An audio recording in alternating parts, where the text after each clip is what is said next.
మేషరాశి వారికి అఖండ రాజయోగం భరించబోతుంది.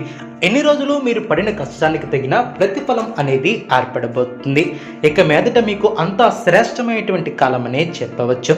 విజయసిద్ధి ఏర్పడుతుంది. ప్రారంభించినటువంటి పనిలో ఆశించినటువంటి దానికన్నా ఎక్కువ ఫలితాన్ని సొంతం చేసుకుంటారు. అభివృద్ధికి సంబంధించినటువంటి శుభవార్తలను కూడా వింటారు. కీలక విషయాలలో పెద్దలను కలుసుకుంటారు. మీ యొక్క పనితీరుతో అందరినీ కూడా ఆకడతారు. ఆర్థిక విషయాలలో సంతృప్తికరమైనటువంటి ఫలితాలను కూడా ఏర్పరచుకుంటారు.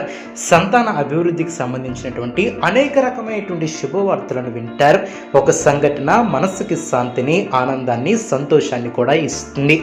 ఇక నుంచి శుభకాలం అనే చెప్పవచ్చు. మంచి పనులు కూడా చేపడతారు. ఉద్యోగంలో శుభ ఫలితాలను కూడా అందుకుంటారు. గృహమున నూతన కార్యక్రమాలను ప్రారంభించి అనుకూలంగా ముందుకు సాగుతారు.